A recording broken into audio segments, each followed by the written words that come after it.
Factory layout మన Mukunda jewellers వారి నూతన బ్రాంచెస్ ప్రారంభం అతి త్వరలో జూబ్లీ హిల్స్ లో ఫిబ్రవరి 20న, మన వైజాగ్ లో ఫిబ్రవరి 28న విచ్చేయండి. చెర్లపల్లి రైల్వే స్టేషన్లో విజయారెడ్డి సూసైడ్ చేసుకున్నటువంటి ఘటనలో ఇప్పటి వరకు సూసైడ్కి కారణాలు ఏంటి అన్న విషయాలు బయటికి రావడం లేదు. కానీ విజయారెడ్డి అన్న చిరంజీవిని తల్లి పుష్పాని విచారిస్తే అన్ని విషయాలు వెలుగులోకి వస్తాయి, వాళ్ళు మాట్లాడితేనే నిజాలు వస్తాయి అని చెప్పేసి చాలామంది కామెంట్ చేస్తున్నారు. బిగ్ టీవీతో ఎక్స్క్లూజివ్గా విజయారెడ్డి అన్న చిరంజీవి ఉన్నాడు, మాట్లాడదాం. విజయారెడ్డి సూసైడ్ చేసుకునే అంత పిరికిదా? అసలు ఎందుకు చేసుకుంది అనుకుంటున్నారు? లేదండి, ఆమె స్ట్రాంగ్ విమెన్. ఆమె ఎందుకు చేసుకున్నది అనేది అంత చిక్కడం లేదండి. అదే అర్థం. ఇద్దరు పిల్లలు పెద్దవాళ్ళు, మీ చేతులతో పెరిగినటువంటి పిల్లలు, మీ అల్లుడు కావచ్చు, కోడలు కావచ్చు, వాళ్ళని అసలు ఎలా ఒప్పించి ఉంటుంది? బాబు చాలా యాక్టివ్గా కనిపిస్తున్నాడు. బాబు చాలా యాక్టివ్ అండి, ఆయన లోక జ్ఞానం ఉన్నాడు, అన్నీ ఉన్నాడు. మరి అది ఎట్లా ఒప్పించింది అనేది నాకేం ఐడియా రావట్లేదండి. ముందే చెప్పి ఉంటే కాలేజ్ దగ్గర చెప్పున్నా వాడు పిల్లడండి, అంటే మమ్మీని కాపాడాలంటే తెలిసి ఏం చేయాలని ఫస్ట్ మామకు ఫోన్ చేస్తాడు, ఖచ్చితంగా చేస్తాడు. మామ ఇట్లా ఇట్లా చేస్తుందని చెప్తాడు. ఎందుకో తెలియదండి. అంతకుముందు కూడా అక్కడ ఉన్న ప్రిన్సిపల్కి చెప్పిన, నేను మా సిస్టర్ వస్తే పంపించొద్దండి అని చెప్పిన. ఎందుకంటే ఫ్రీక్వెంట్గా మమ్మీకి ఫోన్ చేయడము, రావడం చేస్తున్నమాట. అంటే హౌసింగ్ తోటి ఇంటికి రావాలని చేస్తున్నాను. అట్లా అంటే ప్రిన్సిపల్ గారికి నేను చెప్పినమాట, సార్ మీరు పంపించకండి సార్, అంతకుముందే పంపించొద్దు, ఏమైనా పంపించాలంటే నాకు ఖచ్చితంగా కాల్ చేయండి సార్ అని చెప్పి.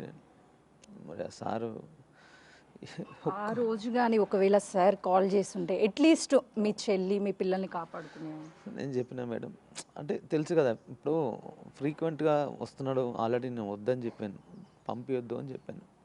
ఏది వచ్చినా నేను వస్తేనే పంపించాలి సార్, మీరు మధ్యలో పంపించకండి, ఎగ్జామ్స్ కూడా ఉన్నాయి కదా సార్. వాళ్ళ సార్ కూడా బాబుకి చెప్పేవాడు, ఎప్పుడన్నా నువ్వు అవుటింగ్కి వెళ్ళాలి ఏదంటే మీ మామతోనే మాట్లాడిపిస్తేనే పంపిస్తాను, లేకుంటే పంపించేది లేదు అని చెప్పాను. మరి ఎట్లా పంపించిన, ఎట్లా చేసిన, నాకు ఒక్కసారి కన్ఫర్మేషన్ కోసం చేసి ఉంటే బాగుండండి. అక్కడ కూడా నేను గార్డియనే, ఈ కాలేజీలో నేనే వెతికిన. ఆ కోడలికి ఏంటంటే మిగతా అన్ని ఏడ చూసినా పాత బిల్డింగ్లు ఉన్నాయని అంత దూరం పోవాల్సి వచ్చింది. పటాన్చెరు అక్కడ వెతికితే అది కొంచెం కొత్త బిల్డింగ్ ఉంది. ఎందుకంటే 2 సంవత్సరాలు ఉండాల్సింది వాళ్ళు, చదవాల్సింది వాళ్ళు. పాత బిల్డింగ్లలో ఉంటే భయపడతారు, అరే చదవలేకపోతారు, ఆడపిల్లే కదా అని మంచిగా ఉంది అక్కడ, అన్నీ కొత్త బిల్డింగ్ ఉంది, వసతులు బాగున్నాయని అక్కడ చేర్పించిన మేడం. అక్కడ గార్డెన్, ఇక్కడ గార్డెన్, అక్కడ వాళ్ళు కూడా నాకు కాలేజ్ సెకండ్. ఇప్పుడు ఈ కాలేజీలో జరిగేది ఇదే కదా మేడం. అంతకుముందు ఇప్పుడు మా అల్లుడు చేరిన దాంట్లో కూడా అంతకుముందు ఆత్మహత్యలు చేసుకునే పిల్లలు, అదే ఇట్లా మార్క్స్ రాలేదనో ఇంకోటిదో నాకు తెలియదు, అది కూడా మళ్ళీ తెలుసు ఆ విషయం. అక్కడ ఎక్కడైనా హాస్టల్స్ సహజం, మరి వాళ్ళకైనా ఇప్పుడు ప్రిన్సిపల్ వీళ్ళందరూ వార్డన్స్ వీళ్ళందరికీ తెలుసు కదా. ఇప్పుడు ఈ చనిపోయారన్నా ఏదన్నా కూడా ఇంకొక కాల్ ఉంది కదా, ఇంకో నెంబర్ వాళ్ళ దగ్గర ఉంది కదా, కన్ఫర్మేషన్ చేసుకుంటే ఏమేది మేడం.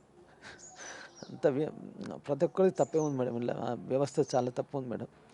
విజయారెడ్డి పిల్లల్ని చాలా ఇష్టపడేది, అంతకంటే మీరెక్కువ పిల్లల్ని పెంచారు, ఇష్టపడ్డారని చెప్తున్నారు.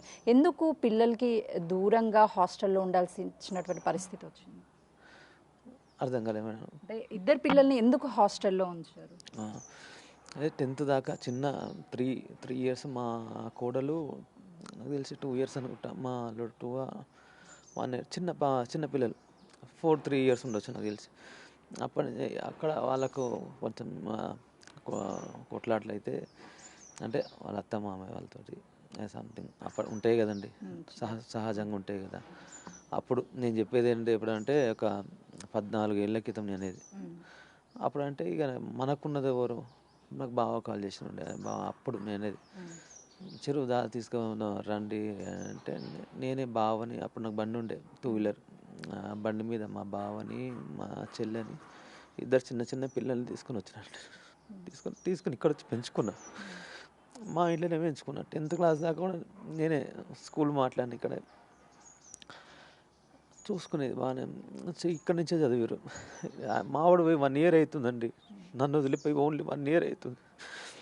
కోడలు పోయి 2 years అవుతుంది.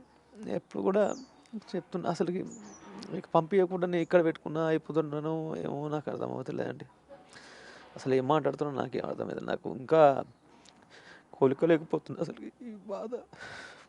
విజయారెడ్డి తన భర్తకి ఏమైనా గొడవలు ఉన్నాయని ఎప్పుడన్నా మీతో చెప్పలేదా? లేదండి లేదు. అలా అత్తమామతం కూడా ఎవరితో ఏం లేవు. అప్పుడు ఎప్పుడో అది మామూలుగా అప్పుడు జరిగినప్పుడు అంతేగాని మా దగ్గర ఏం లేవండి. ఆర్థిక ఇబ్బందుల గురించి ఏమైనా మీతో డిస్కషన్ చేసేదా? ఆర్థిక ఇబ్బందులు అనేది పెద్దగా ఏం లేదండి. ఆర్థికం అంటే పెద్ద కోట్లు ఉన్న వాళ్ళు కాదు, అది కాదు మేడం. మిడిల్ క్లాస్ మేడం అంతా. మేమైనా ఆమెనా అంతా మిడిల్ క్లాస్. రూపాయి దాచుకొని అదొకటి ఇదొకటి చేసుకుని బతికిన వాళ్ళం అంతే. మీ అంతేగాని ఇద్దరు కలిసి కొన్ని వ్యాపారాలు చేశారు అంటున్నారు. ఏం చేశారు? ఎంత ఇన్వెస్ట్ చేశారు? మీ ఇద్దరం కలిసి చేస్తాం మేడం. ఆ, చాలా చేస్తాం మేడం. అందులో ఇప్పుడు రీసెంట్గా అయితే నారేపల్లిలో ఒక ఇల్లు కన్స్ట్రక్ట్ చేస్తున్నాము. అది అమ్ముదామని అనుకున్నాము. సరే మా చెల్లి ఏమన్నదంటే ఆమె ఎప్పుడైనా సరే మంచి రేట్ వస్తున్నాయి అమ్ముదామని అంటుంది. అనే సప్పో చేసుకుని వస్తున్నాం, మనం ఆడ తీసుకుని వస్తున్నాం. ₹2 మన దగ్గర ఉన్నాయి పెడుతున్నాము. లాభం వస్తే బెటర్ అనే, ఎందుకంటే ఆల్రెడీ చాలా డేస్ అవుతుంది ఇన్వెస్ట్ చేసి 1.5 year అవుతుంది. కలిసి రాకుంటే ఎట్లా, ఇచ్చేటోళ్ళకి ఇచ్చిన మనకేం మిగిలేదు లేదు కదా, ఆపుదామని నేనన్నా ఎంతో కొంతనన్నా చూసి చేసుకొని నేను ఆమె డెసిషన్కే వదిలేస్తాను నేను ఏదైనా. అసలు ఈ టాపిక్ కూడా ఇప్పుడు కాదు అసలుకి, అనుకుంది ఎప్పుడో అనుకున్నాం వదిలేసినాం. ఇంకా అది చెల్లె డెసిషన్ మీద వదిలేసినాం. ఎందుకంటే రిజిస్ట్రేషన్ ఆ పేరు మీద ఉంది కదా, ఏదైనా ఆమె మీదనే ఉంటుందండి. నేను మళ్ళీ అందులో నాకు సజెషన్స్ ఇవ్వడమే, ఎందుకంటే నేను చేసేది రియల్ ఎస్టేటే కదా. మంచి కస్టమర్, మంచి పార్టీ దొరికింది, రేట్ వస్తుంది అంటే ఆ టైంలో మాత్రం చెప్తా. తర్వాత ఏం రాకుంటే నేను చెప్పాను. ఆ రేటు ఆమె అంటే అన్ని ఎంతో క్యాలిక్యులేట్ చేసి ఓకే అనుకుంటేనే తీసుకొని రా అంటుంది పార్టీని, లేకుంటే లేదంటది. అనే ఆగుదాము అని అంటే సరే ఓకే, మన లాభం రాని మనకు కూడా ఎందుకులే అని నేను వదిలేసిన. అది ఇది మాట్లాడి కూడా జమాన్ అయిపోయిందండి ఈ విషయం మాట్లాడి కూడా. ఇక్కడ ఇంకొక అపార్ట్మెంట్ కట్టిన ఇద్దరం అంటే మేజర్లీ నాదే ఉంటుందండి. మేజర్ నాది, మా మమ్మీది, ఆమెది ఎంతో 5-10 అన్నట్టు ఉంటుంది అంతే. అప్పుడు ఈ విషయాలు కూడా నేను ఇన్వెస్ట్ చేసేది వాళ్ళు ఎంత పెట్టారు, మేము ఎంత పెట్టామని మా బావగారికి అన్ని మా షేర్ చేస్తామండి. మా చెల్లె, మా బావ, మా మమ్మీ మాట్లాడుకుంటాం. మనకున్నది అదే రూపాయి అండి. ఆ రూపాయి ఆడ పెట్టుకుంటూ వచ్చినాం. ఇక్కడ ఒక అపార్ట్మెంట్ తీసుకున్నాం. ఓనర్కి ఎక్కడైనా ఆమె బయ్యర్, నేను కాదని, నేను ఏదో మధ్యలో మాట్లాడుతున్న వాళ్ళనే ఉంటాను. ఎందుకంటే ఆ పేరు బాగుంటుంది కదా. సరైన చెల్లెనే తీసుకుపోతా అంటే ఆ అపార్ట్మెంట్ కూడా 35 lakhs అంటున్నారండి. 35 కాదు 30 lakhs, 30 లక్షల రూపాయలు ఓనర్ కట్టిపించాము. ఇంకా 10 lakhs 15 lakhs ఏమో ఉంది. అది కూడా అడిగింది, అనే ఎంత కట్టాలనే లాస్ట్ మీకు 10 lakhs కదా అని అడిగింది. అవును 10 lakhs అని అడిగిన. 10 lakhs అదే అవుతుంది, ఒక 4 to 5 lakhs రిజిస్ట్రేషన్కి అవుతుంది అని అన్నాం. దీనికి కూడా మంచి పార్టీ ఉంటే చెల్లి అనేది మంచి రేట్ రాని అని సరే నీ ఇష్టం, ఎప్పుడైనా నువ్వు కానీ మంచి రేట్కి వస్తేనే అమ్మాలి అని అన్నది. సరే అది కూడా మాట్లాడు కూడా జమాన్ అయిపోయింది. అంటే ఈ డబ్బుల రొటేషన్ దగ్గర బయట నుంచి అప్పు తీసుకురావడము, లేదంటే వాళ్ళ దగ్గర నుంచి ఆమెకి ప్రెజర్స్ ఉండడం, అలా ఏమైనా జరుగుంటుంది అనుకుంటున్నారు? ఎక్కడి నుంచి తీసుకొస్తారు? లేదు మేడం, హ్యాండ్ లోన్ అవి ఆమె తీసుకొచ్చేది ఏముండదు. మేమేం తీసుకురావడమే. ఆమె దగ్గర ఉన్నాయి మాత్రమే పెడుతుంది. ఆమె రిస్క్ చేయదు మేడం. అప్పులు తీసుకొచ్చి ఇలాంటే వద్దంటది. ఆమె పర్సనల్ లోన్ కానీ ఏం తీసుకొస్తాం కడుతూనే ఉంటాం. ఆమె అయితే నాకు కలిగింది 5 లక్షలు నాతో పెట్టగలుగుతా, 10 లక్షలు పెట్టగలుగుతాను, నాది దీంతో అవుతుంది. ఓకే, అంతవరకే ఆమె ఇన్వెస్ట్ చేస్తుంది. ఎంత పెడితే అంతే కదా. ఆమె కూడా క్లియరే ఉంటుంది. అన్ని పేపర్స్ కూడా ఆమె దగ్గరనే ఉంటాయి, డాక్యుమెంట్స్ కూడా అన్ని. నేను సార్ కూడా చూపించిన, నేను సిఏ గారికి కూడా చూపించిన మొత్తం డీటెయిల్గా. సార్ వాళ్ళే వచ్చిన తర్వాత అన్ని డీటెయిల్గా చూపించిన. బ్యాంక్ అకౌంట్స్ అడిగిన సార్ నన్ను, సిఏ గారు అడిగారు.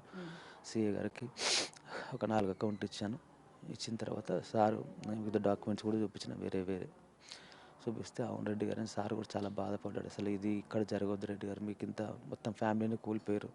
సరే ఎక్కడైనా యాక్సిడెంట్ అయితే ఒకరు ఇద్దరు మిగులుతారు, కానీ మీ విషయంలో చాలా దేవుడు చాలా ఇది చేసిందని సిఏ గారు, డిఎస్పి గారు, ఎస్ఐ గారు వీళ్ళందరూ ఒకటే మాట, కానిస్టేబుల్ కూడా ఎవరైనా చాలా నష్టం జరిగిందంటే మీరు ఇంత కష్టపడి పెంచినందుకు చేసినందుకు ఏం మనుషులు లేకపోయారు, ఏం లేకుంటే అయిపోయారు. మీరు చూసుంటారు న్యూస్ రెగ్యులర్గా చూస్తూ ఉండుంటారు, ఏమైనా అప్డేట్స్ వస్తాయి లేకపోతే ఏం జరిగింది అనే దాని గురించి. గంట సేపు చివరిగా చనిపోయే ముందు అన్న చిరంజీవితో మాట్లాడువారు అన్న వార్తలు వస్తున్నాయి. మీతో నిజంగానే మాట్లాడిందా? నేను పెద్దగా ఏం చూడనండి, యూట్యూబ్ ఒకటి నేను విన్నా, తెలిసిన వాళ్ళు ఇరుగు పొరుగు వాళ్ళు చెప్పారన్నమాట. గంట సేపు మాట్లాడాను అట్లా ఏం లేదండి. చెల్లెని గంట సేపు మాడితే 100% కాదు, 1000% నేను చెల్లెని బతికించుకునేవాళ్ళు. ఒక్క మాట నాకు చెప్తే నా గురించి తెలుసు మా చెల్లెకి. అన్నయ్య అంటే ఏందో ఆ చెల్లెకి తెలుసు, అల్లుడు కూడా తెలుసు. చెప్పేవాళ్ళు ఇప్పుడు ఎవరు లేరు, ముగ్గురంతా పేరు. ఒక అల్లుడు బాగున్నాడు, ఎట్లా చూసుకుంటే ఎట్లా. ఇప్పుడు నా అనుక్షణం నేను పిల్లల గురించి ఆలోచించిన, మా చెల్లె గురించి ఆలోచించిన.